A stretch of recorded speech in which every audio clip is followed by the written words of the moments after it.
यह बात कुछ महीने पहले की है, जब मेरे देवर ने मेरी ऐसी हालत कर दी कि मैं आपको क्या बताऊं। मेरे पति जॉब के सिलसिले में लगातार बाहर रहते थे। उनका छोटा भाई हमारे घर के पास ही रहता था।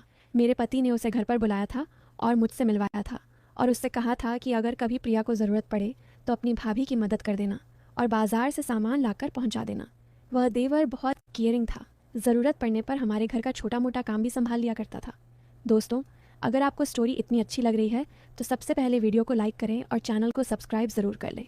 एक बार लाइक और सब्सक्राइब कर लीजिए, फिर आगे बढ़ते हैं स्टोरी में। एक शाम जब मेरे पति दिल्ली से बाहर थे, उसका छोटा भाई, जो हमेशा मुझे ऐसे देखता था जैसे उसने कभी मेरी तरह खूबसूरत औरत नहीं देखी हो। मेरा नाम प्रिया है, मेरी उम्र 27 साल है। मैं आपको अपनी पर बीती कहानी सुनाने जा रही हूँ। एक शाम की बात है, उसने मेरे घर की घंटी बजाई। मैं पहले से ही समझ चुकी थी क्योंकि उसकी आंखें हमेशा मुझ पर टिकी रहती थीं। वैसे भी वह मेरे पति से ज़्यादा हैंडसम था और मेरा मन भी उसकी ओर खिंचता था। घंटी बजी तो मैंने पूछा, कौन है, कैसे है? बाहर से आवाज़ आई, भाभी जी मैं अजय हूँ। आवाज़ सुनते ही मेरी सांसें तेज़ हो गईं। उसने पहली बार मुझे भाभी जी कहा था और उसका लहजा कुछ अलग सा था, जैसे वह कहकर कुछ और इशारा कर रहा हो। मैंने तुरंत दरवाज़ा खोल दिया। उसने पूछा, आप ठीक तो हैं? मैंने धीमे से कहा, मेरी कमर में तेज़ दर्द है। अजय ने मुस्कुराते हुए जवाब दिया, अगर आप कहें तो मैं मालिश कर दूं, दर्द तुरंत आराम हो जाएगा। उसकी बात सुनकर मेरी सांस रुक सी गई। मैं समझ गई थी वह असल में क्या कहना चाहता है, लेकिन मेरा भी मन उसी राह पर था। मैंने बस हल्का सा सिर हिलाया और वह अंदर चला आया। मैं बेड पर लेट गई। उसने तेल लिया और हाथों पर लगाया और मेरे पास आ बैठा। उसका बदन मेरे इतना नज़दीक था, उसकी एक उंगली मेरी गर्दन को छू रही थी। जैसे ही उसने मेरी कमर पर तेल लगाना शुरू किया, मेरी सांसें और तेज़ हो गईं। उसकी उंगलियों का वो स्पर्श सीधे दिल को छू रहा था, कभी हल्का दबाता, कभी गहरा। मैंने आंखें बंद कर लीं और होंठ दबाने लगी। अजय धीरे से बोला, भाभी जी लगता है तेल असर कर रहा है। उसकी मुस्कान, उसकी नज़रें सब मुझे काबू से बाहर कर रही थी। मैं खामोश थी, लेकिन अंदर से पूरा बदन कांप रहा था। दोस्तों, स्टोरी आपको इतनी अच्छी लग रही है तो अभी वीडियो को लाइक कर दो और चैनल को सब्सक्राइब कर लो, क्योंकि आगे भी ऐसी ही मज़ेदार स्टोरी आने वाली हैं। और जो सब्सक्राइब करेंगे उन्हें मैं अपना नंबर भी दूंगा, तो जल्दी से सब्सक्राइब करो। चलिए अब स्टोरी आगे बढ़ाते हैं। उसकी उंगलियां कभी नीचे जाती, कभी ऊपर। मैंने उसके हाथ को रोकने की कोशिश की पर रोक नहीं पाई। कमरे में सिर्फ मेरी धड़कनें गूंज रही थीं। अजय और नज़दीक आया और धीरे से बोला, मैं जानता हूँ आप भी यही चाहती हैं, बस एक बार कह दीजिए। मैंने उसकी ओर देखा। उसकी आंखों में वही लालसा थी जो मैं पहले महसूस कर चुकी थी। मैं कुछ नहीं बोली, बस नज़रें नीची कर लीं। उसने तेल टेबल पर रखा और पास आ गया। अब हम दोनों के बीच सिर्फ एक कदम था। मेरी उंगलियां उसके हाथ से टकराईं और मुझे लगा जैसे बिजली का झटका लगा हो। मैंने धीरे से कहा, अजय। उसने हंसते हुए जवाब दिया, बस भाभी जी अब समझ गया। कमरे की हवा गर्म हो गई। दरवाज़ा लॉक था, पति बाहर था। मैं और अजय एक ऐसे मुकाम पर थे जहां वापसी मुश्किल थी। अजय मेरी आंखों में सीधे देखने लगा, उसकी नज़रें जैसे पूरा बदन नाप रही हों। मैं चुप थी, बस होंठ काटती रही। उसने धीरे से कहा, भाभी जी आप कुछ बोलती क्यों नहीं? आपके चेहरे पर सब साफ है। मुझे संभलना मुश्किल हो रहा था। मेरा दिल ज़ोरों से धड़क रहा था। मैंने खुद को काबू किया और उसकी तरफ मुड़ी। वह धीरे से और करीब आया। उसके हाथ मेरी कमर पर ठहर गए। मैं एक पल सख्त हो गई, पर अगले पल मैंने आंखें बंद कर लीं, जैसे मैं भी तैयार थी। अजय धीमी आवाज़ में बोला, अभी दर्द कम करना है या और बढ़ाना है? मेरे होंठों पर हल्की मुस्कान आई, लेकिन मैं चुप रही। उसकी आवाज़, उसकी सांसें सब मेरे अंदर घूम रही थीं। कमरे में सिर्फ लैंप की मद्दम रोशनी थी। उस रोशनी में उसका चेहरा और साफ दिख रहा था। मैं उसकी हर हरकत महसूस कर रही थी। जब उसने दोनों हाथ मेरी कमर पर रखे तो मैंने सांस अंदर खींची। मैंने धीरे से कहा, अजय, और उसने बिना रुके जवाब दिया, बस भाभी जी मैं तो आपके लिए ही आया हूँ।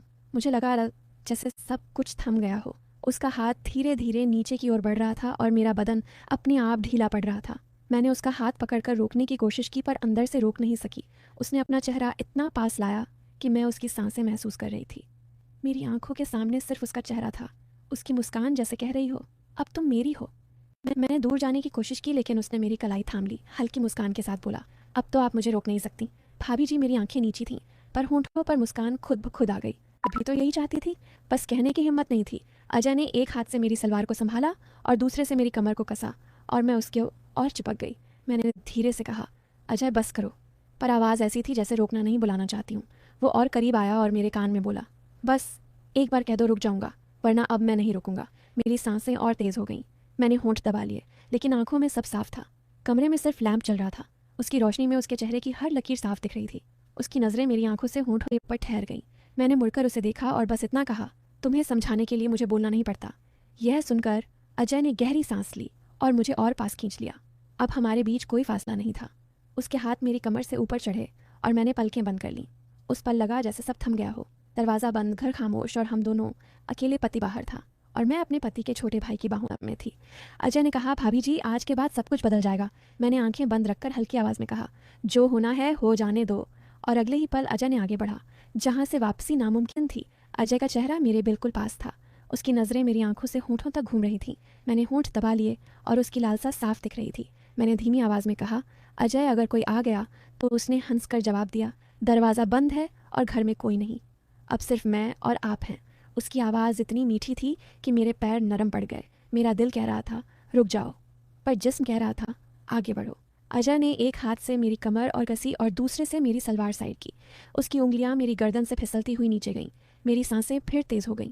मैं उसकी तरफ मुड़कर बोली, तुम समझ नहीं रहे, मैं खुद को रोक नहीं पाऊंगी। अजय और नज़दीक आया और धीरे बोला, इसीलिए तो आया हूँ, आपको रोकने नहीं बल्कि खुश करने। उस पल मेरी आंखें उसके चेहरे पर ठहर गईं। उसका अंदाज, उसकी आवाज़ सब मुझे खींच रहा था। मैंने हाथ उसके सीने पर रखा जैसे दूर कर रही हूँ, पर वह दूर नहीं हुआ बल्कि और पास आ गया। उसने मेरी कलाई पकड़ी और अपनी ओर खींचा। अब कोई दूरी नहीं थी। उसकी सांसें मेरी गर्दन को जला रही थीं। मैंने आंखें बंद कीं और सर उसके कंधे पर रख दिया। उसने धीरे कहा, भाभी अब बस आप मेरी हो। मेरी उंगलियां उसके हाथ पर फिसल रही थीं। मैं कुछ नहीं कह पाई, सिर्फ उसके और करीब होती गई। कमरे में सिर्फ मध्यम रोशनी थी और उसमें हमारी सांसें तेज थीं। मैंने उसके कान में धीरे कहा, जो करना है जल्दी करो। अजय ने बस इतना कहा। फिर अब कोई रुकावट नहीं और उस लम्हे से सब काबू से बाहर हो गया। उस शाम के उस पल में लगा जैसे समय थम गया हो। अजय का हाथ मेरी कमर से फिसलकर पीठ तक गया। उसकी उंगलियों का वो हल्का स्पर्श भी मेरी सांसों को हिला रहा था। मैंने उसकी तरफ देखकर धीरे कहा, अजय तुम्हें पता है ना, अगर किसी ने देख लिया तो। उसने मेरी आंखों में देखकर कहा, भाभी जिसकी नज़र आप पर उठेगी मैं उसकी आंख निकाल दूंगा। अभी सिर्फ आप और मैं, बाकी दुनिया भाड़ में। मेरी हालत ऐसी थी कि मैं ना रोक पा रही थी और ना हाँ कह पा रही थी। उसकी नज़रें मेरी आंखों में थीं। अजय ने उंगली मेरे होंठों पर रखी और बोला, अब कुछ मत बोलो, बस महसूस करो। मेरे दिल की धड़कन इतनी तेज़ थी जैसे फट जाएगी। मैं उसके इतने करीब थी कि उसकी सांसें मेरी सांसों को छू रही थीं। मैंने होंठ काटे और उस लम्हे ने उसकी भूख और बढ़ा दी। उसने चेहरा मेरी गर्दन के पास ले जाकर कहा, अब आप मेरी हो चुकी हो। मैं अपनी जगह थम गई थी। उसकी बातें, उसका सम मुझे होश खोने पर मजबूर कर रहा था। मैंने आंखें बंद करके कहा, जो शुरू किया है अब पूरा कर दो। अजय की मुस्कान और तेज़ हो गई। उसने मुझे और कस लिया और उस शाम कमरे की खामोशी सिर्फ हमारी सांसों की गर्मी से टूट रही थी। अजय ने मुझे अपनी बाहों में ऐसे कसा जैसे मैं उसकी सांसों का हिस्सा बन गई हो।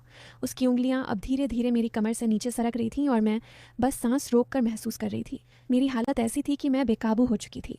मैंने धीरे से उसके कान में कहा, बस अब और इंतज़ार मत कराओ अजय।